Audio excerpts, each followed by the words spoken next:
미국 조지아주 부동산 전문가 김수영입니다. 최근에 워낙 인터넷도 잘 돼 있고 구글로 모든 게 다 설치가 잘 되니까 한국에서 많은 투자자분들이 집도 직접 안아보시고도 구글로 학군이나 편리함이나 교통이나 이런 걸 모든 걸 다 체크업을 하시고 인베스터들이 이 동네 집을 많이 사셨어요. 그래서 제가 이 동네 집을 많이 팔았는데 투자자분들한테 미국 세입자분들뿐만 아니라 한인 세입자분들, 특히 지상사분들 이런 분들이 인ኳ리가 굉장히 많이 들어오시는데 그분들 이제 질문하시는 내용들을 보면 렌터로 할 수 없이 들어가서 사시는 우리 한인분들한테 도움이 되는 세입자들이 꼭 알아야 될 내용들, 모르면 좀 낭패를 볼 수도 있겠구나라는 거를 좀 모아서 여러분들한테 도움이 되는 영상을 만들어야겠다 싶어서 오늘 영상을 준비했습니다. 여러분들한테 부디 도움이 되기를 바라면서 영상 끝까지 봐주세요.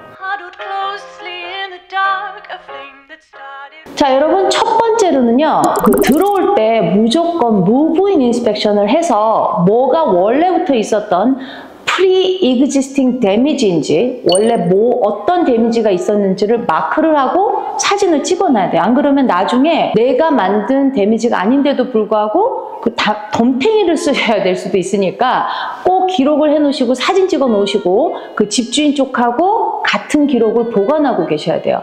많은 분들이 이 무브인 인스펙션을 했는지도 모르는 분들이 많으세요. 그러고 나서 나중에 그 시큐리티 디파짓 보증금에서 마음대로 근거 없이 부과를 해도 나 때문에 만들어진 데미지가 아니라는 걸 증명할 수가 없잖아요.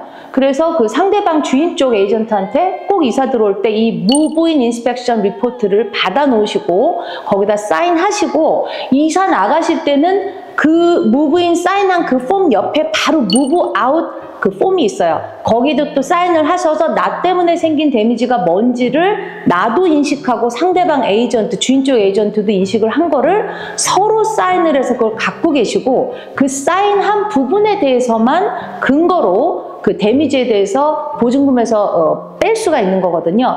만약에 주인 쪽에서 부당하게 뭔가를 그 보증금에서 빼잖아요.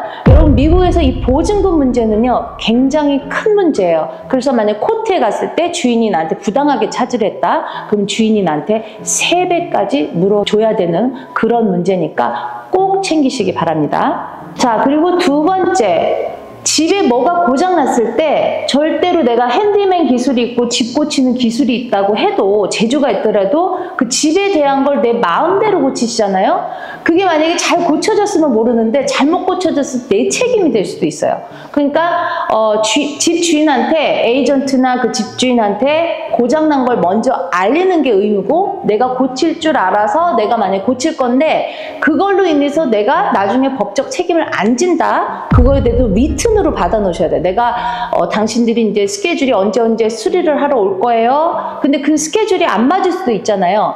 그런 경우에 바쁜데 이게 급한데 내가 고칠 수는 있지만 그게 고친 게 퓨처에 무슨 문제가 생기더라도 나는 법적 책임이 없다라는 거를 문자가 됐든 이메일이 됐든 그런 걸 리튼으로 받아 놓으시고 그리고 나서 내가 고칠 수 있으면 고치는 건 괜찮아요. 그래서 웬만한 건 내가 고치면 안 되고 그 에어 필터라든지 워터 필터라든지 그리고 전구 가는 거 그런 소모품 교체하는 거는 우리가 하면 좋지만 나머지 것들은 건드리지 않는 게 좋습니다. 자, 세 번째, 세입자의 의무는 원래 그 렌트비 잘 내면 되겠지라고 생각을 하시는데 렌트비 잘 내는 거는 당연히 세입자의 의무예요.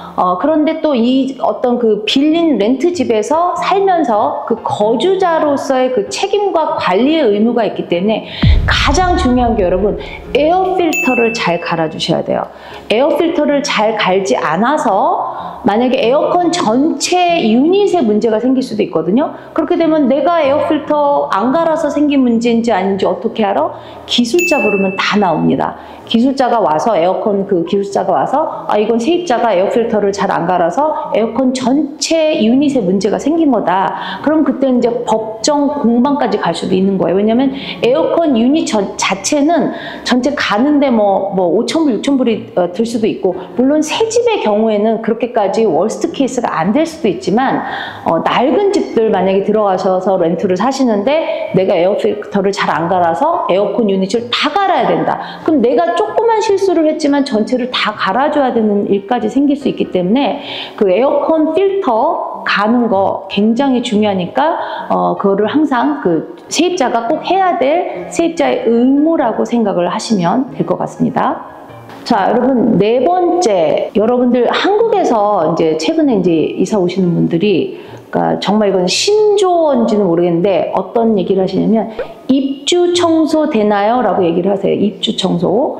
그 입주 청소라는 게 이제 여러분들 잘 아시지만 대한민국은 모든 스탠다드가 높잖아요. 입주 청소라고 말하는 건 정말 이렇게 손으로 딱 했을 때도 먼지가 하나도 안 나올 정도의 깔끔함을 원하시는데, 미국 집에서 move in 컨디션이라는 거는요, 브룸 컨디션을 얘기하는 거예요. 빗자루로 다 쓸어주고 배큐음을 하고 사람이 들어와서 살아도 되는 컨디션을 얘기를 하는 거지, 이렇게 해서 먼지가 안 나올 정도의 어떤 그런 입주 청소, 한인분들이 원하시는 그런 청소 상태를 얘기하는 게 아니고요.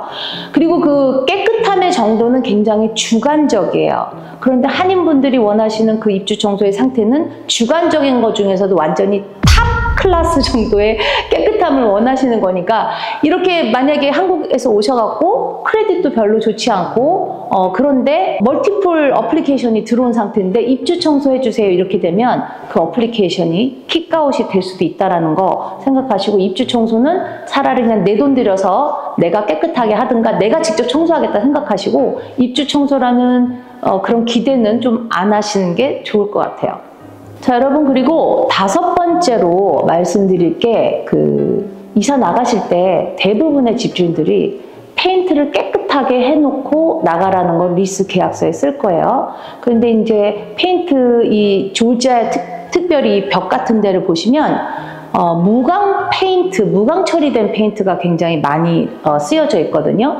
그래서 그거를 내가 이제 페인트 터치업을 직접 할 수 있을 것 같아서 하는데, 문제는 그 거라지에 보관되어 있는 페인트들이 시간이 가서 색깔이 변한 것도 많고요. 내가 이거를 페인트 터치업을 한다고 해도 프로페셔널이 아니기 때문에 얼룩덜룩 해주면서 굉장히 어글리해지거든요. 그러니까 여러분들 그 페인트의 경우에는 특별히 그냥 페인트 터치업 하시는 분들, 전문으로 하시는 분들 고용을 해서 하시는 게 낫지, 안 그러면 두 번 돈이 들어갈 수도 있고 굉장히 힘들어질 수 있으니까 여러분들 페인트만은 우리가 직접 하지 마시고 그 전문 페인터를 꼭 고용하시기 바랍니다. 자, 여러분, 그리고 여섯 번째로요, 그 시중에 플러셔블 토일렛 페이퍼라는 거, 플러셔블 와이퍼라는 거 파는 거 많을 거예요. 이 그 플러셔블 토일렛 페이퍼 같은 거 넣어서 그 변기가 막히잖아요. 그러니까 그 백플로우라고 해갖고 변기가 역류를 하면요, 세입자 책임이다라고 리스에 명시하는 경우들이 되게 많거든요. 이게 굉장히 큰 문제예요. 미국 내에서 가장 많이 요새 소송이 걸리는 게 이 백플로우 되는 거가 세입자 잘못이냐, 집주인 문제냐. 특히 그 새집 같은 경우에는 이 플러셔블 페이퍼를 써가지고 막힌 경우는 워런티도 커버가 안 돼요. 그래서 여러분들 한국 제품들 되게 좋은 거 많잖아요. 물에 녹는 뭐 와이퍼라든지 뭐 이런 것들 한국에서 갖고 오셔서 쓰시는 분들도 있고, 그런데 그게 만약에 하수도를 통과해서 다 사라졌으면 모르는데 그게 만약에 쌓여서 이 워런티 회사라든지 이런 데 와서 플러셔블 토일렛 페이퍼가 막 쌓여있다, 그런 것들을 다 이렇게 그 파이프를 분해해보면 나오거든요. 그런 경우에는 정말 그 워러 데미지에 대한 걸 내가 책임을 져야 될 수도 있어요. 그러니까 플러셔블 와이퍼나 플러셔블 토일렛 페이퍼 그런 거 쓰지 않으시도록 그것도 생각을 하셔야 되고. 자, 여러분, 그리고 일곱 번째로 말씀을 드릴 거는, 최근에 조지아로 그 지상사분들이 굉장히들 많이들 오시잖아요. 그리고 인터넷이나 이런 게 잘 돼 있으니까 공항에서 도착하면서 바로 제 렌트 프로퍼리에 연락 오시는 분들도 많거든요. 그분들이 물론 우리가 봤을 때 SK, LG, 뭐 삼성, 현대 다 유명한 기업이지만 미국 분들이 봤을 때는 그냥 어느 한국의 어느 기업일 뿐이에요. 근데 그분들이 오셔서 다 크레딧이 셋업이 안 된 분들이 대부분이기 때문에 컴퍼니 레터헤드로 작성을 하셔서 회사가 렌트비를 보장하고 페이를 할 거다라는 그 컴퍼니 레터 보장하는 렌트비를 보장하는 그 편지를 꼭 준비를 해 오셔야 그나마 받아주실 거예요. 아니면 그럼에도 불구하고 1년치 렌트비를 다 요구하시는 그런 랜로드들이 많거든요. 그렇다고 이 한국 회사 이름들을 잘 알아주는 한국 에이전트가 리스팅한 집들만 찾아보고 다니실 수는 없으니까 회사에서 꼭 렌트비를 낸다는 개런티 레터를 미리 준비를 해 오시는 게 좋습니다. 이거는 이제 한국 지상사분들 얘기의 경우예요. 자, 그리고 8번째는요, 여러분, 이거는 조금 돈의 관계가 된 거기 때문에 같은 제가 에이전트 입장에서 말씀을 드리긴 조금 그럴 수도 있지만 현실적인 문제이기 때문에 말씀을 안 드릴 수가 없어서 제가 말씀을 드리는데, 여러분이 그 크레딧이 없는 경우에 그 받아주는 집주인들이 거의 없기 때문에 일은 엄청 많이 하면서 그 리징 커미션 뭐 200~300불 받고 에이전트 분들이 세입자 대변에서 일을 안 하려고 하실 거예요.